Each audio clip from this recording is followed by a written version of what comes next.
L'Escenarts és la nova proposta artística de Premià de Dalt, impulsada per la regidora de Cultura i Arts Escèniques, Emma Escolano.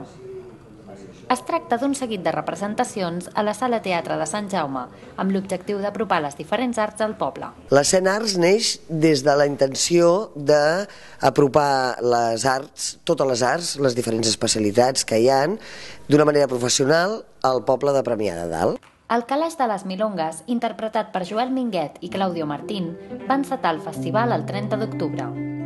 En aquest musical i a sotavent, Minguet i Martín van explicar contes i lletres d'aquí i d'allà, van cantar tangos i es van despullar metafòricament davant del públic, en obrir el Calaix de les Milongues, que era ple dels seus records, anhels i intimitats.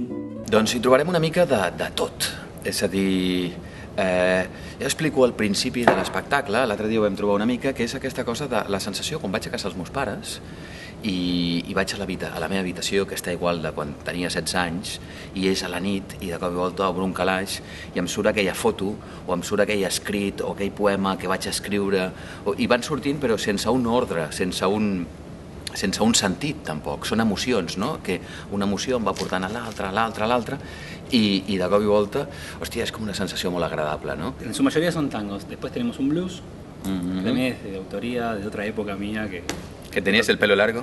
Tenía pelo, principalmente, y largo, y tocaba en un grupo de blues y compuse una canción de blues y bueno. Y un candombe, que es la raíz negra del tango. También eso va a haber aquí. Premià de Dalt té una vinculació molt estreta a les arts, i és que n'hi trobem de tot tipus: pintura, música, fotografia, teatre... Aquesta convergència de diferents arts en un sol poble és la mateixa que busca l'Escenarts, un sol festival que engloba molts tipus d'expressions artístiques.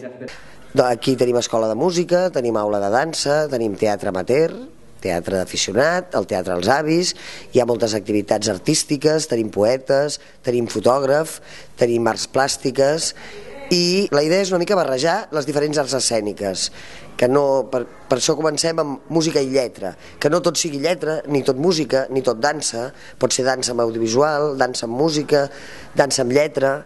L'Escenarts es dividirà en 4 edicions segons l'època de l'any. Aquesta edició de tardor inclou 2 espectacles més: l'Ovidi Poema sense acabar, amb Toti Soler, Joan Massot Kleiner i Gemma Humet, un muntatge poètic musical per reviure el llegat artístic i moral d'Ovidi Montllor, coincidint que el 2015 és el 20è aniversari de la seva mort. I Maleïts Poetes tanca l'edició de tardor. Un recital poètic musical amb Sílvia Bel com a actriu ràpsoda, Llúcia Vives com a cantant i Carles Bertran al piano. Sílvia Bel, una de les actrius que millor recita a Catalunya, es capbussarà dins la història més fosca i viva de la literatura, l'obra dels poetes maleïts. Crec que és una bona utilització de portar-los a casa el teatre professional, el teatre o totes les arts, professional, això que et deia abans, no? Si no te n'has d'anar, doncs agafar el cotxe, pagar peatge, pagar benzina, pagar pàrquing, pagar un teatre fora, i aquí doncs hem renovat un teatre, per exemple, i doncs aquesta és l'aposta que fem, no? El preu per gaudir d'aquests espectacles amb actors de primer nivell és de 10 euros, si es compren les entrades a Sant Jaume el mateix dia de l'obra, o 8 si és de manera anticipada per Atrapa-lo.